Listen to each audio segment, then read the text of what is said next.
ወደ ፈተና እንዳትገቡ ትጉና ጸልዩ። በጸሎት የማይታለፍ ነገር የለም። በተለይም ደግሞ ሁሉም ሚስጥራት የሚፈጸሙት በቅዱስ ቁርባን። እንወደው ዘንድ ደምግባት እንኳን የለውም ማለት እንወደው ዘንድ ደምግባት የለውም ያለው መከራውን ሲነግረን ነው። ሰውነቱ እስኪተለተል ድረስ የሮማ ወታደሮች 6666 ጅራፍ ገረፉት። በፋሲካ አንድ ሰው እንደምለቅላችሁ ቃል ገብቼ ነበርና እርሱን ለቅቄ ወንጀለኛውን በርባንን ደግሞ እንስቀለው አለ ጲላጦስ። እነርሱ ግን ምን አሉ? ወንጀለኛውን በርባንን እርሱን ልቀቅልን፣ እርሱን ፍታልን። እርሱ በዕለተ ዓርብ በ6 ሰዓት በመስቀል ላይ ተሰቀለ። በመስቀል ላይ የተሰቀለ እርሱ የተረገመ ነው ተብሎ ተጽፏል። ክርስቶስ ስለኛ የተረገመ አይደለም የሆነው፣ ስለኛ እርግማን ሆነልን፣ እንደ እርግማን ተቆጠረልን። የሰው ልጅ ይሞታል፣ ግን ሞትን ድል አድርጎ በራሱ ኃይልና ስልጣን መነሳት አይችልም። እስቲ ክርስቶስን ደግሞ በዚህ መስፈርት ደግሞ እንየው። የሰው ልጅን የሚያድነው ሰው መሆን አለበት ብለናል። ክርስቶስ ሰው ነው ወይ ስንል አዎ ፍጹም ሰው ፍጹም አምላክ ነው። በዚህም በሰሞነ ሕማማት ላይ አባቶች ካህናት መስቀል አይዙም፣ መስቀል ያስቀምጣሉ። በምድሪቱ ላይ ሰላም የለም።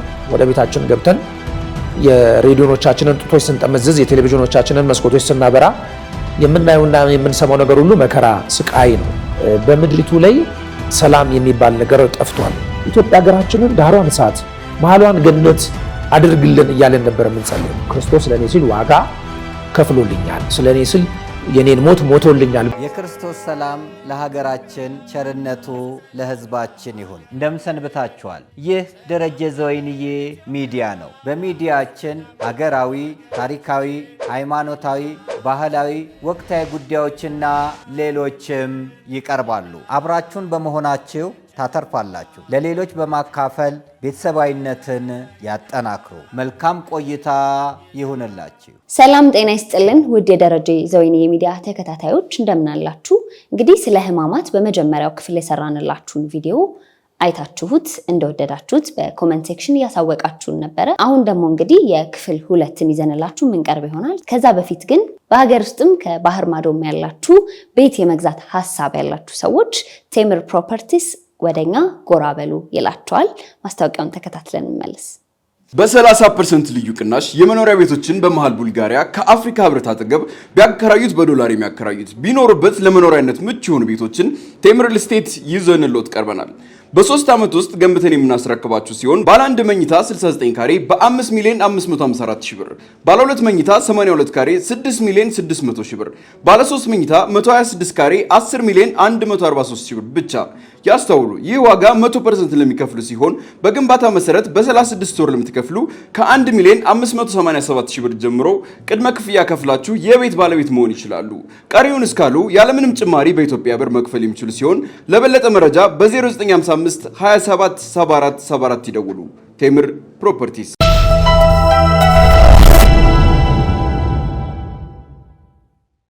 ወደ ሌላኛው ቀን ስንመጣ እንግዲህ ዕለተ ሐሙስን ነው የምናገኘው።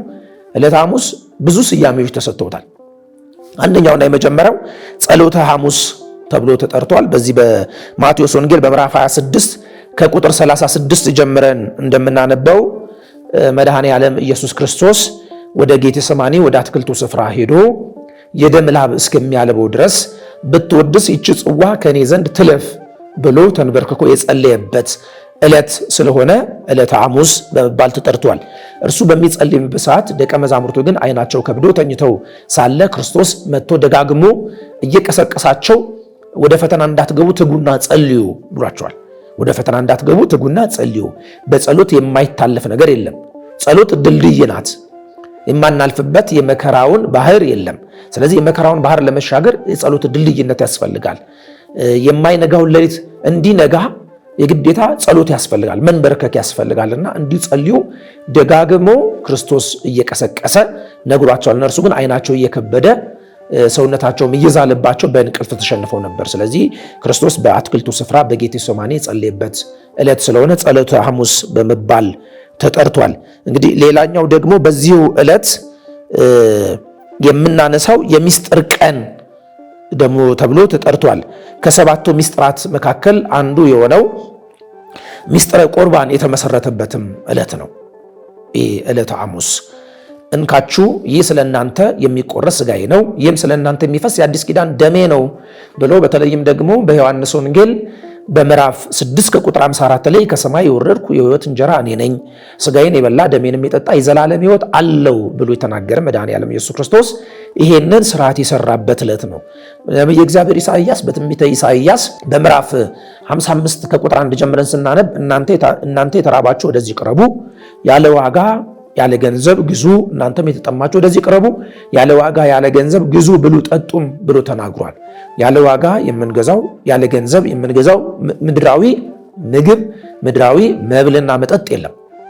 እንደው እውነታውን ለመነጋገር በተለይም በዚህን ዘመን በተጨካከንበት በዚህን ዘመን ስለምንበላው ስለ ምድራዊ ስጋ አይደለም የተናገረው። ምክንያቱም ምድራዊውን ምግብ የማንሸጡ ሰዎች ለምንበላው አይደለም ለምናየው እንኳን አይናችን ላይ ቆጣሪ ኖሮ ስናልፍ ተመልክተን ብንከፍል እንኳን ደስ ይላችኋል። ስለዚህ እናንተ ዘላለማዊ ሕይወትን የተራባችሁ እናንተ ዘላለማዊ ሕይወትን የተጠማችሁ ወደዚህ ቅረቡ፣ ወደዚህ ኑ፣ ያለ ዋጋ ያለ ገንዘብ ንስሐ ብቻ ገብታችሁ ከኃጢአታችሁ ተመልሳችሁ የበደላችሁትን ክሳችሁ የቀማችሁትን መልሳችሁ ተቀበሉ ሲለን ነው። ስለዚህ ይህ ዕለት የተሰራበት ዕለት ስለሆነ ይህ ዕለት የሚስጥር ቀን ሚስጥር ከሰባቱ ሚስጥራት ቤተክርስቲያን አንዱ የሆነው በተለይም ደግሞ ሁሉም ሚስጥራት የሚፈጸሙት በቅዱስ ቁርባን ነው። በቅዱስ ቁርባን ስለሆነ ሚስጥራት ሁሉ የሚፈጸሙት ይህ ሚስጥር የተጀመረበት ይህ ስለናንተ የሚቆረስ ሥጋዬ ይህ ስለናንተ የሚፈስ ደሜ ነው ብሎ ሚስጥረ ቁርባን የሰራበት ዕለት ስለሆነ ነው። ሌላው ደግሞ በዚህ ዕለት ዕለት ሐሙስን የአዲስ ኪዳን ሐሙስ በማለት ደግሞ እንጠራዋለን። እንግዲህ ይህች ዕለት መድኃኒታችን ክርስቶስ ራሱን የተወደደ መስዋዕት አድርጎ የገለጠበት ዕለት ነው። ቅድምም እንዳለው በዚህ በሉቃስ ወንጌል በምዕራፍ 22 ቁጥር 20 ጀምረን ይህ ጽዋ ስለ እናንተ በሚፈሰው በደሜ የሚሆን አዲስ ኪዳን ነው፣ ከእርሱም ጠጡ በማለት የተናገረው አዲስ ኪዳን ነው ብሎ የተናገረበት ስለሆነ የአዲስ ኪዳን ሐሙስ በመባል ይጠራል። አዲስ ኪዳን ያደረግንበት ያ የዮሐንሶቹ የበጎቹ የጠቦቶቹ ደም አልፎ የአዲስ ኪዳን ደም የተሰራበት ይህ ደም ዘላለማዊ ድህነት የሚያሰጥ ዘላለማዊ ስርየት የሚያሰጥ ስለኛ የፈሰሰው ደም እንደሆነ የምንናገርበት ዕለት ስለሆነ የአዲስ ኪዳን ሐሙስ በመባል ይጠራል። ሌላኛው ይሄ ሐሙስ የዕጽበተ እግር ቀን በመባል ይጠራል። እንግዲህ በዚህች ዕለት በተለይም ደግሞ በዚህ ዮሐንስ ወንጌል በምዕራፍ 13 ላይ ክብር ይግባውና መድኃኔዓለም ኢየሱስ ክርስቶስ የሐዋርያቱን እግር ለማጠብ ዝቅ ያለበት ዕለት ስለሆነ ዕጽበተ እግር የተፈጸመበት ዕለት ስለሆነ የዕጽበተ እግር ሐሙስ ይባላል። ደቀ መዛሙርቱንም በሚያጥብበት ሰዓት ላይ ቅዱስ ጴጥሮስ ምን ብሎት ነበር? ጌታ ሆይ አንተ እንዴት ዝቅ ብለህ የኔን እግር ታጥባለህ? አንተ የኔን እግር ልታጥብ አትችልም ባለው ሰዓት ክርስቶስ ካላጠብኩ ከኔ ጋር ከዚህ እድል ፈንታ የለህም ባለው ሰዓት ላይ ጴጥሮስም ምንድን ያለው? እንኪያስ እንደዛ ከሆነ እጄንም ራሴንም ሁለንተናዬንም እጠበኝ አለው። አይ እግሩን የታጠበው ሁሉም ነገር የታጠበ ነዋል። ክርስቶስም እግራቸውን ካጠበ በኋላ በዚሁ በምዕራፍ 13 ቁጥር 13 ላይ በዮሐንስ ወንጌል በምዕራፍ 13 ቁጥር 13 ላይ ያደረኩላችሁን ታስተውላላችሁን ብሎ እርሱ ያደረገልንን እንድናስተውል በማቴዎስ ወንጌል ላይ እንደተጻፈው እኔ በልቤ የዋህና ትሑት ነኝና ከእኔ ተማሩ ብሎ እርሱ ወደዚች ምድር የመጣው ከእርሱ እንድንማር ነውና የዋህነትንና ትሕትናን ያስተማረን መድኃኔዓለም ኢየሱስ ክርስቶስ ስለሆነ ከእርሱ እንድንማር ያደረኩላችሁን ታስተውላላችሁን ብሎ ጠይቋል። ስለዚህ ይህንንም መሰረት በማድረግ ቅድስት ቤተክርስቲያናችን ከቅዱስነታቸው ከቅዱስ ፓትርያርኩ ጀምሮ ሊቃነ ጳጳሳት፣ አበው መነኮሳት፣ የደብር አለቆች፣ ቀሳውስት ሁሉ በዚህ ዕለት ምን ያደርጋሉ? የምዕመናኑን እግር ዝቅ ብለው ያጥባሉ። ስለዚህ ዕጽበተ እግር የተፈጸመበት ዕለት ነው ዕለተ ሐሙስ። እንግዲህ ወደ ዕለተ ዓርብ ስንመጣ ዕለተ ዓርብ እንግዲህ ስቅለቱን ነገረ ስቅለቱን የምንናገርበት ዕለት ነው። እንግዲህ በዚህ ዕለት ብዙ ሐሳቦችን ማንሳት እንችላለን። በተለይም ደግሞ ነቢየ እግዚአብሔር ኢሳይያስ እንግዲህ የኢሳይያስ መጽሐፍ ክፍል በሊቃውንቱ ዘንድ ምንድን ነው የሚባለው? ደረቅ አዲስ ኪዳን ነው የሚባለው። በምዕራፍ 53 ላይ ይህንን ዕለት ወይም ደግሞ የዕለተ ዓርብን ቁልጭ አድርጎ በብዙ ነገር መስሎ ነግሮናል። ይህን ከትውልዱ ማን አስተዋለ? እርሱ ስለ መተላለፋችን ቆሰለ፣ ስለ በደላችን ደቀቀ፣ እኛ ግን በእግዚአብሔር እንደተመታ እንደተቀጸፈም ቆጠር ነው ይልና ማለት በመገረፉ ቁስል እኛ ተፈወስን ይላል። እንግዲህ ስለኛ ሲል መከራን የተቀበለበት ዕለት ነው። ከባድ ዕለት ነው። ይህ ዕለት ለኛ የተከፈለልን ዋጋ ከቃል በላይ እንደሆነ የምናስብበት ዕለት ነው። በጲላጦስ ሸንጎ ክርስቶስ የቆመበት፣ በአይሁድ አደባባይ በሐሰት የተከሰሰበት ዕለት ነው። ይህ ዕለት እንግዲህ የአስቆሮታዊ ይሁዳ ክርስቶስን አሳልፎ በመስጠት ከሰጠው በኋላ እነዛ ክፉ ሰዎች እየገፉና እያዳፉ ወደ ሊቀ ካህናቱ ግቢ ይዘውት ሄደው ጀርባው የታረሰ መሬት እስኪመስል ድረስ በተለይም ደግሞ በዚህ በመኃልየ መኃልይ ዘሰሎሞን ላይ ምን የሚል ቃል እናገኛለን? ውዴ ቀይና ነጭ ነው የሚል ቃል እናገኛለን። ውዴ ቀይና ነጭ ነው ሲል ቀይ ነው ያለው ሰውነቱ ሁሉ በደም መነከሩን በደም መታለሉን ሲነግረን ውዴ ቀይ ነው አለ። ለዚህ ነው ነቢየ እግዚአብሔር ኢሳይያስም ቅድም በጠቀስነው የመጽሐፍ ቅዱስ ክፍል በምዕራፍ 53 ላይ ምን አለ? እንወደው ዘንድ ደምግባት እንኳን የለውም አለ። እንወደው ዘንድ ደምግባት የለውም ያለው መከራውን ሲነግረን ነው፣ ስቃዩን ሲነግረን ነው፣ ሰውነቱ በጠቅላላ በደም መነከሩን በደም መሸፈኑን ሲነግረን ነው። እንወደው ዘንድ ደምግባት እንኳን የለውም አለ። ስለዚህ ምን አለን? ውዴ ቀይና ነጭ ነው አለ። ሰውነቱ በጠቅላላ በደም ተነክሯልና ቀይ ነው አለ። ደግሞም ውዴ ነጭ ነው አለ። ስጋው አልቆ ነጭ አጥንቱ እስኪቆጠር ድረስ ስለኛ ሲል ተገርፏልና መከራን ተቀብሏልና። አንድም ውዴ ነጭ ነው ያለው ንጹሕ ባህሪ ነው። በአንደበቱ እንኳን ኃጢአት የለበትም፣ በአንደበቱ እንኳን ስተት የለበትም። ስለኛ ሲል ግን ያ ሁሉ መከራ ተቀበለ። ሰውነቱ በጠቅላላ በደም ተነከረ፣ ራሱን በመቃ ተመታ። ይህን የምናስብበት ነው። የሾህ አክሊል ደፉበት። በዚህ በኦሪት ዘፍጥረት በምዕራፍ 3 ቁጥር 18 ጀምረን ስናነብ አዳም እግዚአብሔርን በበደለ ጊዜ አትቅጠፍ የተባለውን ዕፀ በለስ በቀጠፈ ጊዜ አትብላ የተባለውን ዕፀ በለስ ቆርጦ በበላ ጊዜ ከተረገመው እርግማኖች መካከል አንዱ ምንድን ነው? ምድር ሁሉ እሾህና አሜኬላ ታበቅላለች። አይገርም? ምድር እሾህና አሜኬላን ስታበቅል ያ የኃጢአታችን ውጤት ነበረ እሾህና አሜኬላው። አሁን ግን ክርስቶስ የእሾህ አክሊል ደፋ። የእሾህ አክሊል እርሱ በመድፋቱ በእኛ ዘንድ የነበረው በምድሪቱ ላይ የተዘራው የኃጢአት እሾህና አሜኬላ ከእኛ ዘንድ ተወገደ። ራሱን በመቃ መቱት፣ ምራቅ ተፉበት፣ ዘበቱበት፣ ቀይ ግምጃ አለበሱት። ሰውነቱ እስኪተለተል ድረስ የሮማ ወታደሮች 6666 ጅራፍ ገረፉት። የሮማ ወታደሮች ለ41 እያጎደሉ ወታደሮቹ ይገርፉታል። እየገረፉት አንድ ወታደር 40 ብቻ መግረፍ ሲገባው 39 ላይ ከደረሰ በኋላ ወደ አንድ ወታደር ዞር ይልና ስንት ነው የገረፍኩት? ቁጥሩ እኮ ተሳሳተኝ፣ ቁጥሩ እኮ ጠፋብኝ ይለዋል። እኔ ምን አውቅልሃለሁ? እየቆጠርክ ለምን አትገርፍም? በል አንድ ብለህ ጀምር ይለዋል። እንደገና ብሎ አንድ ብሎ ደግሞ ይጀምራል። ሰውነቱ በዚህ የተነሳ የተተለተለ መሬት መሰለ።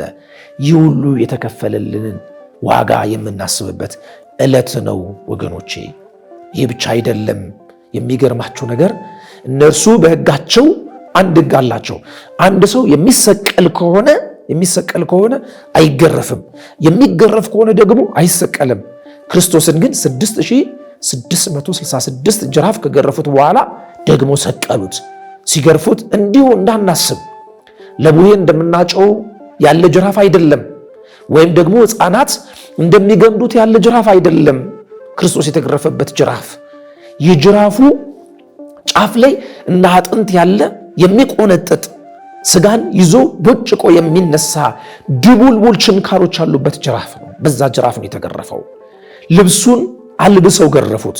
ልብሱን አልብሰው ከገረፉት በኋላ በሰውነቱ ደም እየፈሰሰው ደግሞ የሚገርመው ነገር አቆሙና ደግሞ ልብሱን ገፈፉት። አስተውሉ። ክርስቶስን ልብሱን ሲገፉት ሰውነቱ ከደማው ደም የተነሳ ጨርቁ ከሰውነቱ ጋር ተጣብቋል። ደግሞ የሚገርመው ነገር ጨርቁን ደግሞ ሲገፉት ደግሞ ያ የለበሰው ልብስ ጨርቁ ምን ያደርገዋል? ስጋውን ይዞ ስቦ ቦጭቆ ያነሳው ነበር። ይህ ሁሉ የተከፈለልን ነው።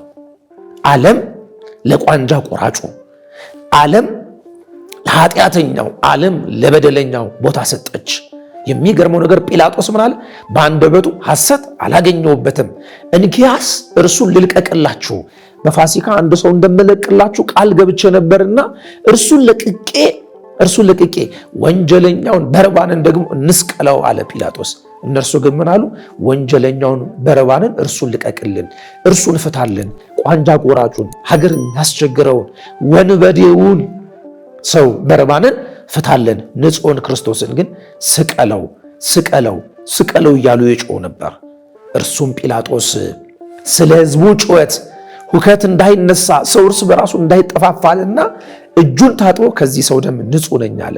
እርሱ ክርስቶስ ስለኛ ቤዛ ለመሆን እርጥብ እንጨት ተሸከመ፣ መስቀል ተሸከመ፣ ወድቆ ተነሳ። 7 ምዕራፍ ያህል ክርስቶስ እየወደቀ ተነሳ። 7 ምዕራፍ። ለምንድን ነው 7 ምዕራፍ ክርስቶስ እየወደቀ የተነሳው? ለምንድን ነው መስቀል ተሸክሞ 7 ምዕራፍ መጓዝ የተገባው? ለምንድን ነው?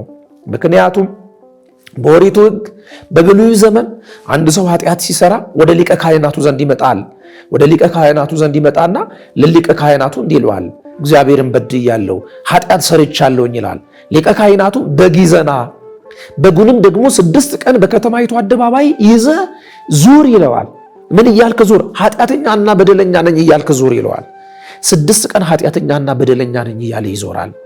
በ7ኛው ቀን ወደ ሊቀ ካህናቱ ዘንድ ይመጣል። ሊቀ ካህናቱም እንዲህ ይለዋል፣ እጅህን በበጉ ላይ ጫን ይለዋል። እጁን በበጉ ላይ ይጭናል። ሊቀ ካህናቱም አንድ ቃል ያወጣል፣ የሰውየው ኃጢአት ወደ በጉ ይተላለፍ፣ የሰውየው በደል ወደ በጉ ይተላለፍ ይለና ንጹሕ በግ ምትክ ሆኖ ለሰውየው ኃጢአት ቤዛ ሆኖ በጉ ይታረዳል። አማናዊው በግ ኃጢአታችንን ሊያስወግድ የተገኘው በግ ቅዱስ ዮሐንስ የመሰከረለት እርሱ ንዋ በግኡ ለእግዚአብሔር ዘያትት ወያሴስል ኃጢአት ዓለም፣ እነሆ የዓለምን ሁሉ ኃጢአት የሚያስወግድ የእግዚአብሔር በግ ብሎ የተናገረለት አማናዊው በግ መድኃኔ ዓለም ኢየሱስ ክርስቶስ በከተማይቱ አደባባይ 7 ምዕራፍ እየወደቀ እየተነሳ የኔንና የእናንተን የወገኖቻችንን ኃጢአት ተሸከመ። መስቀል ይዞ እርሱ ወደ ኋላ ሲቀር ወደፊት እየጎተቱ በአፍጢሙ ይደፉታል። ደግሞ ሲፈጥ ከጀርባው ደግሞ ይጎትቱትና በጀርባው ደግሞ ይጥሉታል። ስምዖን የተባለው የቀሬናውን ሰው መስቀሉን እንዲሸከም እንዲያግዘው እርሱ ደክሟልና እንዲያግዘው አግዘው አሉት። ሴቶቹ ያለቅሱ ነበር፣ ዋይ ዋይ ይሉ ነበር፣ ደረታቸውን ይደቁ ነበር። ስለ እርሱ የሁሉ መከራ የሚቀበለው ስለኛ ሲል ነው፣ በአንደበቱ ኃጢአት የለበትም በደል የለበትም እያሉ በሚያለቅሱበት ሰዓት ክርስቶስ ግን እንዲህ አላቸው፣ እናንተ የገሊላ ሴቶች ስለ እኔ አታልቅሱ፣ ስለ ራሳችሁና ስለ ልጆቻችሁ አልቅሱ፣ ስለ ራሳችሁ ዋይ ዋይ በሉ ይላቸው ነበር። እርሱ በዕለተ ዓርብ በ6 ሰዓት በመስቀል ላይ ተሰቀለ። የወንበዴዎች አለቃ የወንበዴዎች ዋና ነው ለማሰኘት በሁለት ወንበዴዎች መካከል ክርስቶስን ሰቀሉት። እርሱ ግን በአንደበቱ ኃጢአት የለበትም ነበር። በመስቀል ላይ የተሰቀለ እርሱ የተረገመ ነው ተብሎ ተጽፏል። ክርስቶስ ስለኛ የተረገመ አይደለም የሆነው፣ ስለኛ እርግማን ሆነልን፣ እንደ እርግማን ተቆጠረልን፣ ቤዛ ሆነልን። ምክንያቱም አንድ ሰው ለአንድ ሰው ቤዛ ለመሆን በብሉይ ዘመን እንደተጻፈው 3 ነገሮችን ማሟላት ነበረበት። አንደኛውና የመጀመሪያው የቅርብ ዘመድ መሆን አለበት። ሁለተኛው ዋጋ የሚከፍል መሆን አለበት። ሶስተኛው ደግሞ ፈቃደኛ መሆን አለበት። ፈቃደኛ የሆነ ዋጋ የሚከፍል ስለኛ ሲል መከራን የሚቀበል ማንም የለም ነበር። ክርስቶስ ግን እርሱ የቅርብ ዘመዳችን ነው። በዚህ በመጽሐፈ ሩት ላይ እንደምናነበው በምዕራፍ 4 ላይ አንድ ቃል እናገኛለን። ሩትን ዋርሳ አድርጎ መውረስ የሚችል መቤዠት የሚችል አንድ የቅርብ ሰው ነበር። ወደ እርሱ ዘንድ መጡና እንዲህ አሉት፣ እርሷን ትቤዣታለህ ያሉት። እርሱ ግን ለመቤዠት ፈቃደኛ አልሆነም። የቅርብ ሰው ነው፣ ዋጋ ለመክፈል ግን ፈቃደኛ አልሆነም። በዚህም የተነሳ ከጫማው ላይ ያለውን የጫማውን ማሰሪያ ፈቱና ጫማውን አወለቁበት። ለምን? ምክንያቱም እርሱ መቤዠት ስለማይችል። ሙሴ ከብት በሚጠብቅበት በጎችን በሚያሰማራበት ሰዓት አንድ አመልማል ተመለከተ። በአመልማሉ መካከል ላይ እሳት ይነዳል። በቁጥቋጦ መካከል ላይ ቅጠሉ እሳቱን አያጠፋውም፣ እሳቱ ደግሞ ቅጠሉን አይበላውም ነበር። እንዴት ያለ ነገር ነው አለና ቀረብ አለ። ቀረብ ሲል የእግዚአብሔር ድምፅ ከቁጥቋጦ ውስጥ እንዲህ ሲል መጣ፣ ሙሴ ሙሴ የቆምክበት ስፍራ የተቀደሰ ነውና ከእግር ላይ ጫማን አውልቅ አለው። ስለ 3 ምክንያት ነው ጫማን አውልቅ ያለው። አንደኛውና የመጀመሪያው ጫማን አውልቅ የተባለው ሙሴ ልብ ላይ ኃጢአት ነበር፣ ግብፃዊውን ሰው ገሎት ነበርና ይህንን ኃጢአትን አውልቀጣል ሲለው ነው። ሁለተኛው ደግሞ በእርግጥም የቆመበት ስፍራ የተቀደሰ ስለሆነ ነው። ይህንንም መሰረት ስናደርግ ቅድስት ቤተክርስቲያን ይህን መሰረት አድርጋ ወደ ቤተ መቅደስ ስንገባ ከእግራችን ላይ ጫማችንን እናውልቃለን። ሶስተኛው ግን ረቂቅ ምስጢር ነው። ሙሴ ከእግር ላይ ጫማን አውልቅ የተባለው ጫማውን ያወለቀ ሰው መበጀት አይችልም። ስለዚህ አንተ ልትበጅ አትችልም። ባህር ከፍለ ጠላት ገለ አለት ሰንጥቀ ውሃ አፍልቀ ሰማይ አስከፍተ መና አስወርደ ሕዝበ እስራኤልን ብትመራቸው እስከ ከነዓን ድረስ ነው እንጂ እስከ ምድር ድረስ ነው እንጂ ሰማያዊት ኢየሩሳሌም ልታስገባቸው አትችልም። አማናዊ ሙሴ ያለ የሚበጅ የኃጢአትን ባህር ወዲና ወዲህ ከፍሎ ሕዝቡን የሚያሻግር አማናዊው ሙሴ ያለ እርሱም የድንግል ማርያም ልጅ መድኃኔ ዓለም ኢየሱስ ክርስቶስ ነው። ለዚህ ነው ቅዱስ ዮሐንስ የጫማውን ማሰሪያ እንኳን መፍታት አይገባኝም ያለው። ሊቤዥን የታመነ የቅርብ ዘመዳችን እርሱ ስለሆነ ነው። እስከዛ ድረስ ግን ክርስቶስ እስኪመጣ ድረስ ግን ሊቤዥን የሚችል ማንም የለም ነበር። ባለራዕዩ ዮሐንስ በዮሐንስ ራእይ በምዕራፍ 5 ላይ በሰማይም ቢሆን በምድርም ቢሆን ማኅተሙን የሚፈታ መጽሐፉን የሚገልጥ በታጣ ጊዜ አለቀስኩ ያለው ከዚህ የተነሳ ነው። ምክንያቱም በሰማይ ያለው የሰማይ መላእክትን ነው፣ በምድር ያለው በምድር ላይ የሚኖሩ ቅዱሳንን ነው። ሁሉም ሰው ምን ሊያደርጉ አይችሉም? በሰባት ማኅተም የታተመውን መጽሐፍ ሊፈቱ አልተቻላቸውም ነበር። በሰባት ማኅተም የታተመ መጽሐፍ የተባለው የሕይወት መጽሐፍ የተባለው የኛ ሰውነት ነው፣ የኛ ሕይወት ነው። በሰባት ማኅተም የታተመ ለምንድን ነው በሰባት ማኅተም የተባለው? ምክንያቱም እስመ ውልቆ ሳብዕ ፍጹም ውእቱ በዕብራውያን፣ ሰባት ቁጥር በዕብራውያን ዘንድ ፍጹም ቁጥር ነው ተብሏል። ፍጹም በሆነ ማኅተም ሁላችንም የሕይወታችን ማኅተም የታተመ ለሞት ተላልፈን የተሰጠን ነበር። ስለዚህ የሰማይ መላእክትን ሊያግዙን ሊረዱን ዘላለማዊ ድነት ሊሰጡን አልቻሉም። ምክንያቱም የሰው ልጅ እንዲድን 4 መሰረታዊ ነገሮች መሟላት ነበረባቸው። አንደኛውና የመጀመሪያው የሰው ልጅ የሚያድነው ሰው መሆን አለበት። ሁለተኛው ኃጢአት የሌለበት መሆን አለበት። ሶስተኛው የሚሞት መሆን አለበት። አራተኛው ሞትን ድል አድርጎ የሚነሳ መሆን አለበት።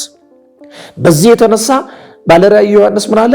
በሰማይም ቢሆን አለ የሰማይ መላእክትን እስቲ እናያቸው በዚህ መስፈርት የሰው ልጅ የሚያድነው ሰው መሆን አለበት አለን። ግን የሰው ልጅ መላእክት የሰው ልጆች አይደሉም። ስለዚህ መስፈርት አላሟሉልንም። ሁለተኛው ኃጢአት የሌለበት መሆን አለበት አለን። መላእክት ኃጢአት የለባቸውም። ይህን መስፈርት አሟልተውልናል። ሶስተኛው የሚሞት መሆን አለበት። መላእክት አይሞቱም። ካልሞቱ ደግሞ ሞትን ድል አድርገው አይነሱም። በምድር ደግሞ አለ የሰው ልጅ ሰው መሆን አለበት። የሰው ልጅ የሚያድነው ሰው መሆን አለበት ብለናል። የሰው ልጅ ሰው ነው ወይ ስንል አዎ ሰው ነው። ይህን መስፈርት ያሟላል። ሁለተኛው ግን ኃጢአት የሌለበት መሆን አለበት አለን። የሰው ልጅ ኃጢአት አለበት። ኃጢአት ያልሰራ ማንም የለም። ለዚህ ነው ሁሉም በድለዋል የእግዚአብሔርም ክብር ጎሏቸዋል የተባለው። በዚህ በሰኞ ውዳሴ ማርያም ላይ ሀባለወት በዚህ ኃጢአት በየተበዝ ጸጋ እግዚአብሔር፣ የሰው ልጅ ኃጢአት በበዛበት ስፍራ ሁሉ የእግዚአብሔር ጸጋ ትበዛለች ተብሎ ተጽፏል።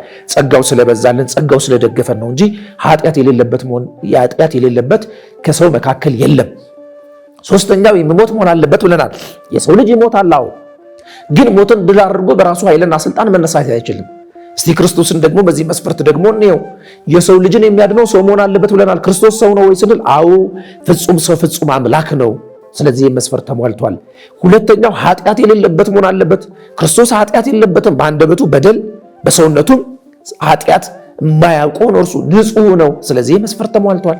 ሶስተኛው የሚሞት መሆን አለበት። ክርስቶስ ሞቷል ወይ ስንል አዎ ሞትን ይሽረው ዘንድ ለ3 ቀንና ለ3 ሌሊት ሞቷል።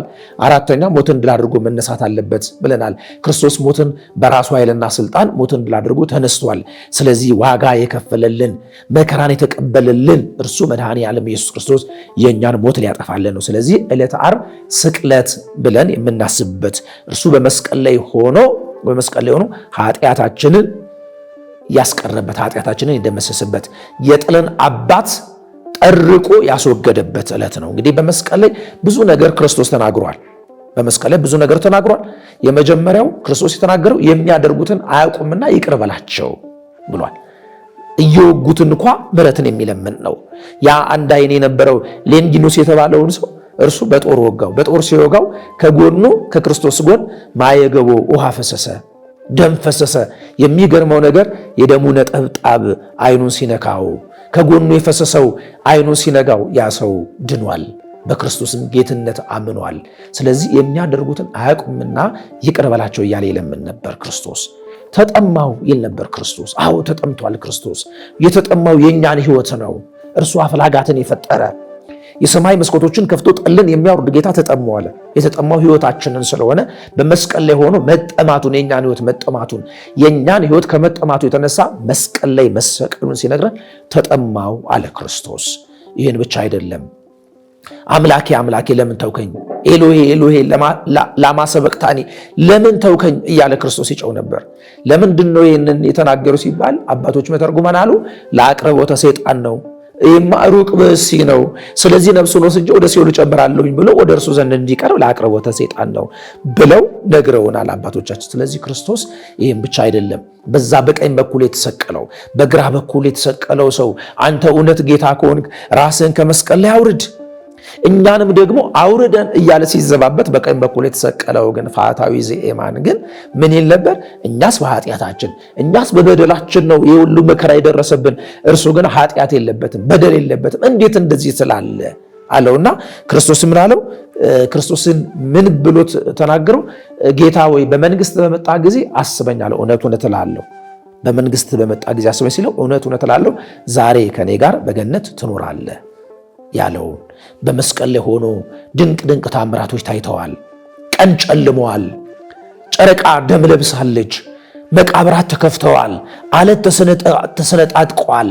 ስለዚህ ክርስቶስ ጌትነቱን የገለጠበትም ዕለት እንደሆነ የምናስብበት ዕለተ ዓርብ ብዙ ምስጢራትን የምንረዳበት ነው።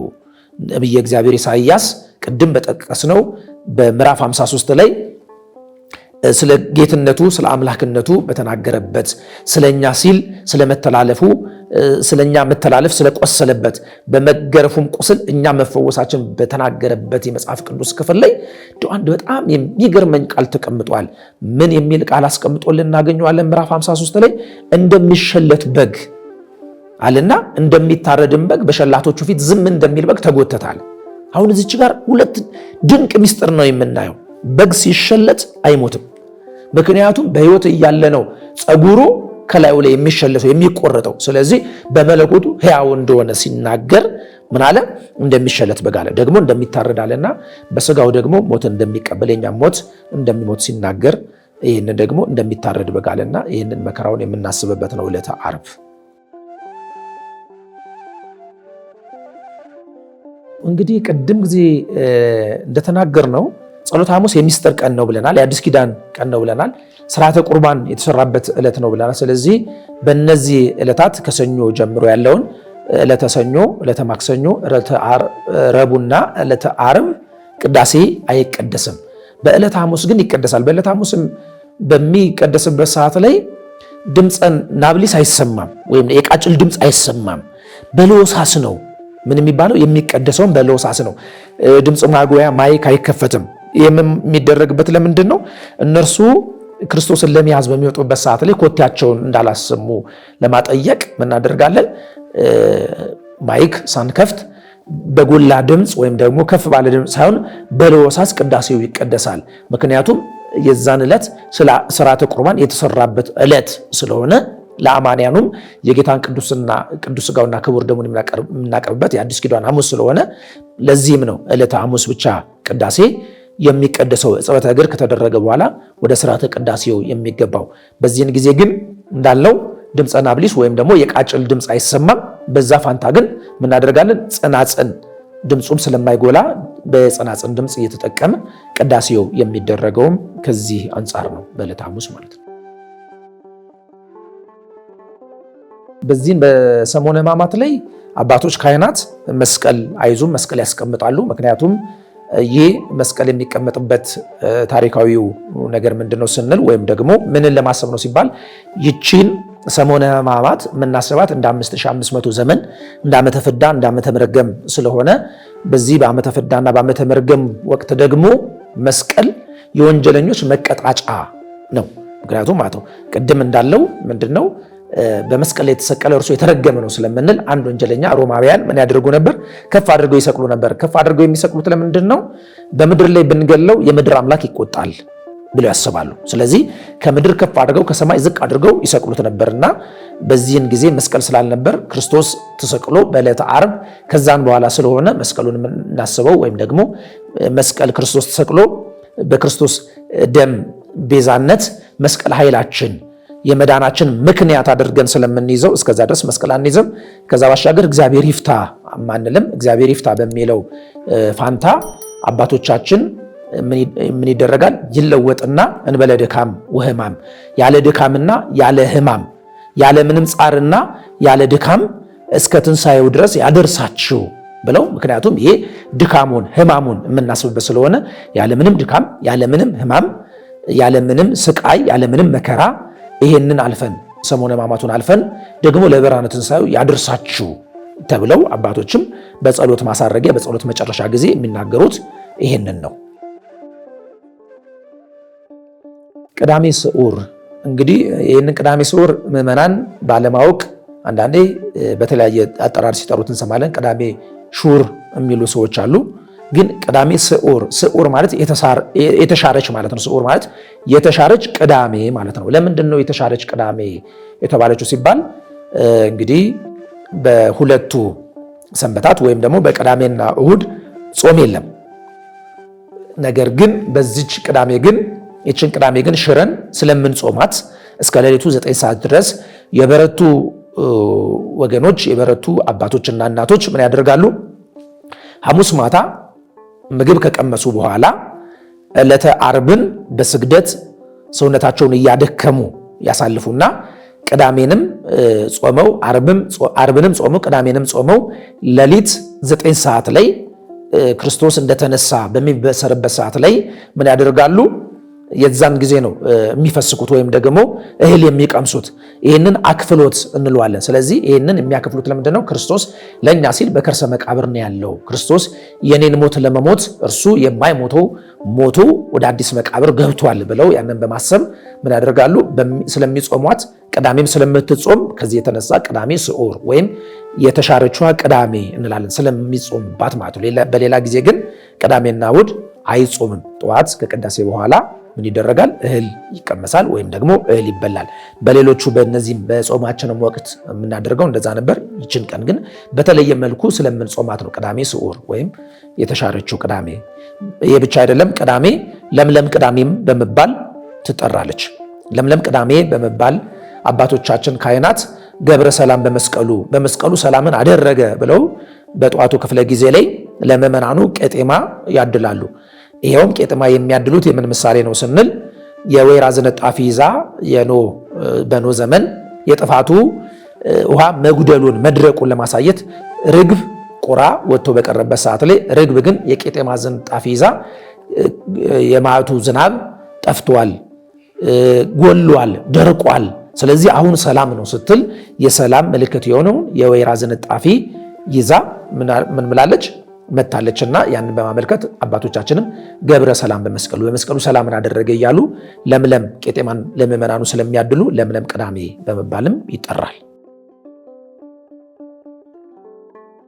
እንግዲህ በዚህ በሰሞነ ሕማማቱ ላይ ቅድም ብዙ ነገሮችን ብዙ ሀሳቦችን አንስተናል የሚል ግምት አለኝ። እንግዲህ በዚህ በሰሞነ ሕማማቱ ላይ በተለይም በዕለተ ዓርብ ላይ የጌታን ግርፋትም ለማሰብ አባቶች ካህናት የወይራ ዝንጣፊ ይዘው ጥብጣቦ ያደርጋሉ። የምዕመናኑን ጀርባ መታ መታ እያደረጉ ይህናል ስገዱ፣ ይህናል ስግደት እያሉ ይሰጧቸዋል። የሚደረገው ጥብጣቦም የሚደረገው ለምንድን ነው? አንደኛ የጌታን መገረፉን ለማሰብ ነው። ይህም ደግሞ በወይራ ነው። ወይራ ጽኑ እንደሆነ ጠንካራ እንደሆነ ሁሉ በክርስቶስ ላይ መከራ እንደወረደበት ጽኑ የሆነ ግርፋት እንደወረደበት ለማሳየት ነው። እንግዲህ በዚህ በሰሙነ ሕማማት ላይ እንደ ሀገር ብቻ ሳይሆን እንደ ዓለምም ዛሬ ብዙ የመከራ ዜናዎችን የምንሰማበት ፈተናዎችን የምናደምጥበት ጊዜ ነው። በምድሪቱ ላይ ሰላም የለም። ወደ ቤታችን ገብተን የሬዲዮኖቻችንን ጡቶች ስንጠመዝዝ የቴሌቪዥኖቻችንን መስኮቶች ስናበራ የምናየውና የምንሰማው ነገር ሁሉ መከራ፣ ስቃይ ነው። ስለዚህ በዚህ በሰሙነ ሕማማቱ ላይ አብዝተን በጸሎት እየበረታን መከራውን እያሰብን መከራን የተቀበለ ነውና እርሱ ስለ መከራም ያውቃልና መከራችንን እንዲያርቅልን የሀገራችንን መከራ የኢትዮጵያን መከራ እግዚአብሔር አምላክ እንዲያርቅልን የቤተ ክርስቲያናችንን ፈተና እንዲያስወግድልን አጥብቀን ልንጸልይ ያስፈልጋል። እንግዲህ ሰሙነ ሕማማት ስንል ሕማማቱ ካለፈ በኋላ ደግሞ ትንሣኤ ደግሞ አለ፣ ድል ደግሞ አለ ማለት ነው። እውነት ነው። ሀገራችንም ዛሬ መከራ ላይ ነች ያለችው። ሀገራችንም ዛሬ በዚህ በሰሙነ ሕማማቱ እንደምናየው እንደምናስበው በተለያየ ቦታ ላይ ለቅሶ ዋይታ በስቷል። የኑሮ ውድነቱ ጣራ ነክቷል። በላባችን የጋገርነው በወዛችን ያበሰልነው እንጀራ አንጀታችን ላይ ጠብ አለል ብሎ ተጨንቀናል፣ ተሰቃይተናል። ዛሬ ላይ ደም እዚህም እዛም የሚፈስበት ወንድም ወንድሙን የሚገልበት ዘመን ላይ ደርሰናል። በምድሪቱ ላይ ሰላም የሚባል ነገር ጠፍቷል። ስለዚህ ሰላም እንዲሆን እግዚአብሔር አምላክ ደግሞ ይህንን ሰሞነ ሕማማቱን አልፈን ትንሣኤው ደግሞ ለብርሃነ ትንሣኤው ደግሞ እግዚአብሔር አምላክ እንዲያደርሰን ብቻ ሳይሆን የኢትዮጵያንም ትንሣኤ እንዲያሳየን፣ የሀገራችንንም ትንሣኤ እንዲያሳየን። የሀገራችንን ብቻ ትንሣኤ አይደለም ዛሬ ላይ መጸለይ ካለብን ስለ ኢትዮጵያ ብቻ አይደለም መጸለይ ያለብን። መጸለይ ያለብን ስለ ዓለም ሁሉ ነው፣ በጠቅላላ ነው። እኔ በጣም ብዙ ቦታ ላይ እናገራለሁ፣ ዛሬም መናገር እፈልጋለሁ። ብዙ ጊዜ ምን እላለሁ? ትናንትና ጸልዮ ስንባል ወይም መርቆ ስንባል ኢትዮጵያ ሀገራችንን ዳሯን እሳት መሃሏን ገነት አድርግልን እያለን ነበር የምንጸልየው። ዛሬ ላይ ግን ይሄ ጸሎት ትክክል ነው የሚል እምነቱ የለኝም። ምክንያቱም እዛ ሩቅ ሩሲያና ዩክሬን ጋር እነ ፍልስጤምና እነ እስራኤል ጋር እና አሜሪካ ጋር እሳቱ ሲነሳ ወላፈኑ እኛ ጋር እየደረሰ ነው። ስለዚህ እግዚአብሔር ምድሪቱን በጠቅላላ ሰላም እንዲያደርግልን ነው መጸለይ ያለብን። ስለዚህ ጸሎታችን ሁላ ቀይረን ስለ ምድር ሰላም ልንጸልይ ያስፈልጋል። የምድሪቱን ትንሣኤ እግዚአብሔር አምላክ እንዲያሳየን ሁላችንም ልንማጸን ያስፈልጋል። ስለዚህ ዛሬ እንደተባለው መከራው አለ፣ ፈተናው አለ፣ ስቃዩ አለ፣ እንግልቱ አለ፣ የኑሮ ውድነቱ አለ። ከምንናገራቸው በላይ ብዙ መከራዎች አሉ። በየቤቱ ላይ በየጓዳው ላይ እያንኳኩ ያሉ ችግሮች አሉ። የትንሣኤው ጌታ ደግሞ በትንሣኤው በብርሃነ ትንሣኤው በምንደሰትበት ወቅት ደግሞ የኢትዮጵያንም ትንሣኤ አሳይቶን ዓለምን ሁሉ ሰላም አድርጎልን ሀገራችንንም እርሱ በቸርነቱ የኑሮ ውድነቱንም አረጋግቶልን የኢትዮጵያን ትንሣኤ እንዲያቀርብልን ነው የምንመኘው። እንግዲህ የቀረ ነገር እንግዲህ በዚህ ሰሞነ ሕማማቱን እግዚአብሔር አምላክ አሳልፎን ለብርሃነ ትንሣኤው ሁላችንንም እንዲያደርሰን ነው የምመኘው። በተለይም ደግሞ ክርስቶስ ለእኔ ሲል ዋጋ ከፍሎልኛል፣ ስለኔ ሲል የኔን ሞት ሞቶልኛል ብሎ ለሚያምን አማኝ በጠቅላላ እግዚአብሔር አምላክ ለብርሃነ ትንሣኤው ያደርሳችሁ ለማለት ወዳለሁ። በተለይም ደግሞ ቤተሰቦቼን ተወዳጅ የሆነችውን ባለቤቴን ሄለንን፣ 2 ልጆች አሉኝ። ልጄን ዛቲን ፋሲካንና ሊዮራ ፋሲካን፣ እናት አባቴን መርጌታ ደመቀን፣ እናቴን ወይዘሮ በቀለች ዲባባን፣ እህት ወንድሞቼን፣ ለመላው ክርስቶስ ሞቶልኛል ብሎ ለሚያስብ ሰው በጠቅላላ በተለይም ደግሞ ለኦርቶዶክሳዊ ተዋሕዶ እምነት አማኝ በጠቅላላ እግዚአብሔር አምላክ ሰሞነ ሕማማቱን አስፈጽሞ ለብርሃነ ትንሣኤው እግዚአብሔር አምላክ እንዲያደርሰን። ዘወረደ ብለን ጾማችንን ጀምረን ነበር። ወተንሥአ ብለን ደግሞ ተነሳ ብለን ደግሞ ትንሣኤውን ለማሰብ ተነሳ ብቻ ሳይሆን ደግሞ ዘወረደ ያልነው ጌታ ከሰማይ የወረደው ልዑል ትሑት የሆነው ጌታ ልዑል ሆኖ የወረደው ጌታ አርጎ ደግሞ ለእርገቱ ደግሞ አርገ ደግሞ ብለን ለእርገቱ እግዚአብሔር አምላክ ሁላችንንም ከቁጥር ሳያጎል በሰላምና በጤና ያድርሰን። ሀገራችንን ሰላም ያድርግልን። እግዚአብሔር አምላክ የታመሙ ወገኖቻችንን እግዚአብሔር አምላክ ፈውሱን ይላክልን። ለታመሙ ወገኖቻችንን በወህኒ ላሉ ለወገኖቻችን እግዚአብሔር አምላክ የነፃነት የመፈታትን ቀን ያቅርብላቸው። በዚህ ቦታ ላይ መተን ይህንን ቃለ መጠየቅ እንድናደርግ ይችን የአቅማችንን ያህል ቤተክርስቲያን የሰጠችንን ቤተክርስቲያን ያስተማረችንን እውቀት በትንሹ ወርወር እንድናደርግ እናንተንም ስለጋበዛችሁን እግዚአብሔር አምላክ ይስጠልን። በተለይም ደግሞ ሚዲያውን ደረጀ ዘወይንዬ ተወዳጅ መምህራችን ነው። ደረጀ ዘወይንዬ የደረጀ ዘወይንዬን ሚዲያን እግዚአብሔር አምላክ ያስፋልን። በዚህ ደግሞ የሚሰሙትን ሁሉ ቃሉ በልባቸው ላይ አርፎ ደግሞ በሰሞነ ሕማማቱ የሚጠቀሙ እግዚአብሔር አምላክ ያድርግልን። እግዚአብሔር አምላክ ሁላችንንም ይባርከን ይጠብቃል። ስለ ሕማማት መምህራችንን እዚህ ስቱዲዮ ጋብዘን የነበረን የክፍል 2 ቆይታ ይህን ይመስል ነበረ። እንደወደዳችሁት እንደተማራችሁበት ተስፋ እናደርጋለን። በሌላ ፕሮግራሞች እስከምንገናኝ ድረስ መልካም ቆይታ። በ30% ልዩ ቅናሽ የመኖሪያ ቤቶችን በመሃል ቡልጋሪያ ከአፍሪካ ህብረት አጠገብ ቢያከራዩት በዶላር የሚያከራዩት ቢኖርበት ለመኖሪያነት ምቹ የሆኑ ቤቶችን ቴምር ሪል ስቴት ይዘንልዎት ቀርበናል። በ3 ዓመት ውስጥ ገንብተን የምናስረክባችሁ ሲሆን ባለ 1 መኝታ 69 ካሬ በ5 ሚሊዮን 554 ሺህ ብር፣ ባለ 2 መኝታ 82 ካሬ 6 ሚሊዮን 600 ሺህ ብር፣ ባለ 3 መኝታ 126 ካሬ 10 ሚሊዮን 143 ሺህ ብር ብቻ። ያስተውሉ፣ ይህ ዋጋ 100% ለሚከፍሉ ሲሆን በግንባታ መሰረት በ36 ወር ለምትከፍሉ ከ1 ሚሊዮን 587 ሺህ ብር ጀምሮ ቅድመ ክፍያ ከፍላችሁ የቤት ባለቤት መሆን ይችላሉ። ቀሪውን እስካሉ ያለምንም ጭማሪ በኢትዮጵያ ብር መክፈል የሚችሉ ሲሆን ለበለጠ መረጃ በ0955 27 74 74 ይደውሉ። ቴምር ፕሮፐርቲስ።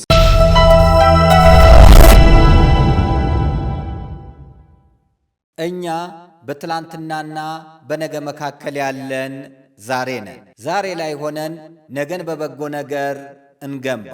ነገ አዲስ ቀን ነው። ቀኑም ደግሞ ደስ ይላል። ደረጀ ዘወይንዬ ሚዲያ ኢትዮጵያዊ ማንነት